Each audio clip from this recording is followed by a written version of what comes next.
विक्रम और बेताल की रहस्यमयी कहानी भाग 3। राजा विक्रमादित्य ने तांत्रिक को पराजित कर दिया और बेताल को मुक्त कर दिया था, लेकिन उनकी यह विजय केवल एक अध्याय थी। राजा विक्रमादित्य को नहीं पता था कि इस रहस्यमयी यात्रा का असली अंत अभी बाकी है। एक रात जब राजा विक्रमादित्य अपने महल में विश्राम कर रहे थे, तभी उन्हें एक स्वप्न आया।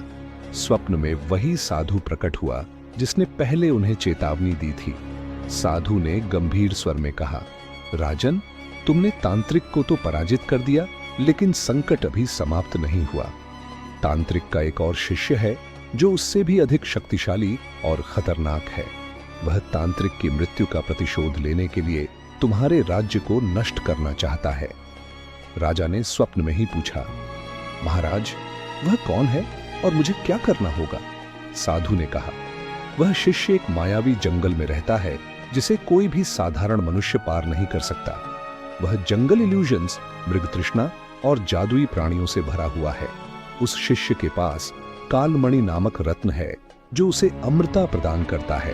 तुम्हें उस रत्न को नष्ट करना होगा, तभी तुम्हारे राज्य और प्रजा का कल्याण होगा। राजा विक्रम ने तुरंत इस चुनौती को स्वीकार किया। अगले ही दिन राजा विक्रमादित्य ने अपने विश्वसनीय सेवक भट्ट और बेताल को साथ लेकर मायावी जंगल की ओर प्रस्थान किया। जंगल में प्रवेश करते ही चारों ओर अजीब आवाजें सुनाई देने लगी। पेड़ों के पत्तों पर एक अजीब सी चमक थी और हवा में कुछ अदृश्य शक्तियां घूम रही थीं। जंगल के भीतर कदम रखते ही बेताल ने राजा से कहा, राजन, यह जंगल असाधारण है।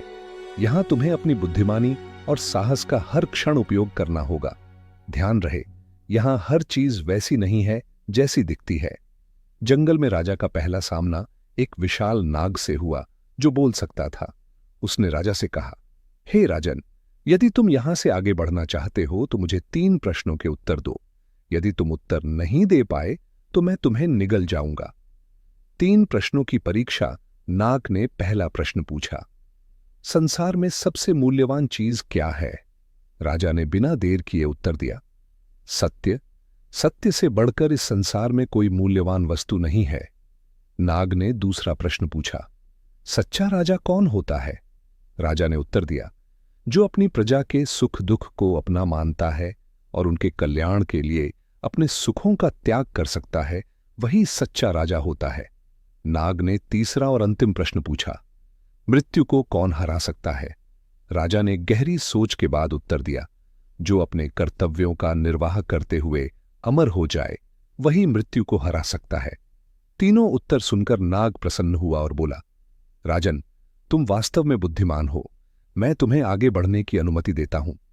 जंगल के भीतर और आगे बढ़ने पर राजा ने एक झील देखी। झील का पानी पूरी तरह लाल था। झील के किनारे एक बूढ़ा तपस्वी बैठा था।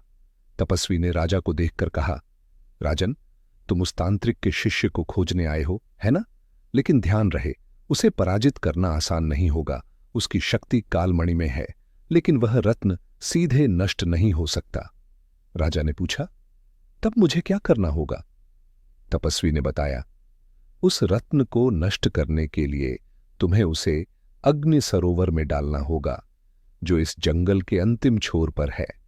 लेकिन वह शिष्य इसे बचाने के लिए हर संभव प्रयास करेगा। अंततः राजा और बेताल उस शिष्य के किले में पहुंचे। किले के द्वार पर भयानक राक्षस खड़े थे। बेताल ने राजा को मार्गदर्शन दिया और उनकी कमजोरी का पता बताया। राजा ने अपने साहस और कुशल रणनीति से उन राक्षसों को परास्त किया। किले के भीतर वह तांत्रिक शिष्य ध्यानमग्न था। जैसे ही उसने राजा को देखा, वह क्रोधित हो उठा और अपने मंत्रों से भयंकर आंधी उत्पन्न कर दी। बेताल ने राजा को संकेत दिया कि तांत्रिक शिष्य का ध्यान केवल कालमणि पर केंद्रित है। राजा ने अपनी तलवार से तांत्रिक पर वार किया और कालमणि को छीन लिया। कालमणि को लेकर राजा विक्रमादित्य अग्नि सरोवर की ओर भागे। तांत्रिक शिष्य ने अपने मंत्रों से उन्हें रोकने की कोशिश की, लेकिन बेताल ने राजा की रक्षा की। अंततः राजा ने कालमणि को अग्नि सरोवर में फेंक दिया। जैसे ही रत्न नष्ट हुआ, तांत्रिक शिष्य अपनी सारी शक्तियां खो बैठा और वहीं ढेर हो गया। जंगल की मृग तृष्णा समाप्त हो गई और वातावरण शांत हो गया। राजा विक्रमादित्य अपनी विजय के साथ अपने राज्य लौटे। बेताल ने राजा से कहा, राजन, तुमने अद्भुत साहस और बुद्धिमानी का परिचय दिया। अब मैं सदैव तुम्हारा रक्षक बनूंगा। प्रजा ने राजा का भव्य स्वागत किया और उनका नाम न्याय, सत्य और साहस के प्रतीक के रूप में अमर हो गया। इस प्रकार विक्रम और बेताल की यह रहस्यमयी कहानी समाप्त हुई।